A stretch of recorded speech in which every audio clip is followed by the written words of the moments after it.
Hi all welcome to ക്രിക്കറീന. ഇത്തവണത്തെ mini ഓപ്ഷനിൽ RCB സ്വന്തമാക്കിയ ഏറ്റവും പ്രധാനപ്പെട്ട താരം അത് ഓൾറൗണ്ടറായ വെങ്കടേഷ് അയ്യർ തന്നെയാണ്.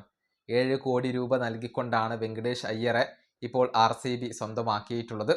ഈ താരത്തെ സ്വന്തമാക്കിയത് നല്ല ഒരു ഡീലായിരുന്നു എന്ന തരത്തിലുള്ള വിശകലനങ്ങൾ ഒക്കെ ഇപ്പോൾ പുറത്തേക്ക് വരുന്നുണ്ട്. ഏതായാലും RCBക്ക് വെങ്കടേഷ് അയ്യർ ഒരു മുതൽക്കൂട്ടാകും എന്നാണ് പ്രതീക്ഷിക്കപ്പെടുന്നത്. അദ്ദേഹത്തെ കൊണ്ടുവരാനുള്ള കാരണങ്ങൾ എന്തൊക്കെയാണ് അത് നമുക്കൊന്ന് പരിശോധിക്കേണ്ടതുണ്ട്. ആദ്യം വെങ്കടേഷ് അയ്യരുടെ ഒരു റെക്കോർഡ് നമുക്കൊന്ന് നോക്കാം.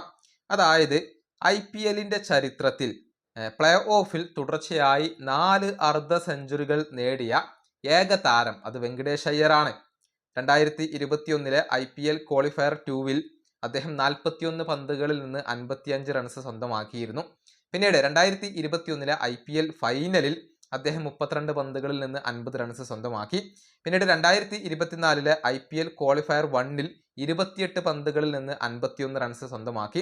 പിന്നീട് 2024 IPL ഫൈനലിൽ 26 പന്തുകളിൽ നിന്ന് 52 റൺസ് സ്വന്തമാക്കി. അങ്ങനെ വെങ്കടേഷ് അയ്യർ IPLന്റെ പ്ലേ ഓഫ് മത്സരങ്ങളിൽ തുടർച്ചയായി 4 അർദ്ധ സെഞ്ചുറികൾ നേടിയിട്ടുണ്ട്. ഈ റെക്കോർഡ് സ്വന്തമാക്കാൻ മറ്റൊരു താരത്തിനും IPL ചരിത്രത്തിൽ കഴിഞ്ഞിട്ടില്ല. ഇനി എന്തുകൊണ്ടാണ് വെങ്കടേഷ് അയ്യരെ RCB കൊണ്ടുവന്നത്? നമുക്കറിയാം, കഴിഞ്ഞ തവണ തന്നെ ഇദ്ദേഹത്തിന് വേണ്ടി വലിയ രൂപത്തിൽ RCB ശ്രമിച്ചിരുന്നു. പക്ഷേ പിന്നീട് റെക്കോർഡ് തുക നൽകിക്കൊണ്ടാണ് KKR അദ്ദേഹത്തെ സ്വന്തമാക്കിയത്. എന്നാൽ കഴിഞ്ഞ തവണ അദ്ദേഹം തിളങ്ങിയില്ല. ഇത്തവണ RCBക്ക് അദ്ദേഹത്തെ കൊണ്ടുവരാൻ കഴിഞ്ഞു എന്നുള്ളതാണ്. അദ്ദേഹത്തെ കൊണ്ടുവരാനുള്ള ചില കാരണങ്ങൾ നമുക്കൊന്ന് പരിശോധിക്കേണ്ടതുണ്ട്. ഒന്നാമത്തെ കാരണം, അഗ്രസീവ് ആയിട്ടുള്ള ലെഫ്റ്റ് ഹാൻഡ് ബാറ്ററാണ് വെങ്കടേഷ് അയ്യർ. 3-ാം നമ്പറിൽ ഇദ്ദേഹത്തെ ഉപയോഗപ്പെടുത്താൻ സാധിക്കും. ഇനി 2, ഇന്ത്യൻ പേസ് ബൗളിംഗ് ഓൾറൗണ്ടർ ആണ് അദ്ദേഹം. അതായത് ഈ 2 ഡിപ്പാർട്ട്മെന്റിലും ടീമിന് ഡെപ്ത് നൽകാൻ അദ്ദേഹത്തിന് കഴിയും. 3, വളരെ ഫ്ലെക്സിബിൾ ആയിട്ടുള്ള താരമാണ് ഇദ്ദേഹം. അതായത് 1-ാം നമ്പർ മുതൽ 4-ാം നമ്പർ വരെ ബാറ്റ് ചെയ്യാനുള്ള ഒരു കപ്പാസിറ്റി ഈ താരത്തിനുണ്ട്. 4-ാമത്തെ കാരണം, ടീമിന്റെ ബാലൻസ് നിലനിർത്താൻ സഹായിക്കുന്ന താരമാണ്. അതായത് ക്ലിക്കായി കഴിഞ്ഞാൽ നമുക്ക് വലിയ ഒരു ഇന്നിങ്സുകൾ ഇദ്ദേഹത്തിൽ നിന്നും പ്രതീക്ഷിക്കാം.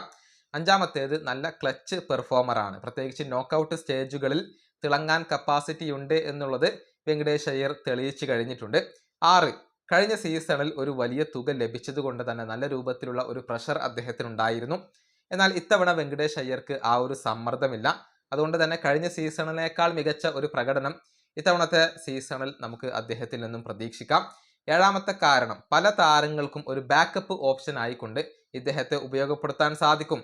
വിദേശ താരങ്ങൾക്ക് വരെ ബാക്കപ്പ് ഓപ്ഷൻ ആയിക്കൊണ്ട് കളിക്കാൻ കപ്പാസിറ്റിയുള്ള ഒരു താരമാണ് വെങ്കടേഷ് അയ്യർ. അങ്ങനെ IPLൽ പ്രൂവ് ചെയ്തിട്ടുള്ള ഒരു ഓൾറൗണ്ടർ ആണ് അദ്ദേഹം. കഴിഞ്ഞ സീസണിൽ അദ്ദേഹത്തിന് തിളങ്ങാൻ കഴിഞ്ഞിട്ടില്ല എന്നുള്ളത് ഒരു വസ്തുതയാണ്. പക്ഷേ 7 കോടി രൂപക്ക് നല്ല ഒരു താരത്തെ തന്നെയാണ് RCB ഇപ്പോൾ സ്വന്തമാക്കിയിട്ടുള്ളത്. ഈ വീഡിയോയുടെ അവസാനിപ്പിക്കുന്നു. അടുത്തൊരു വീണ്ടും കാണാം.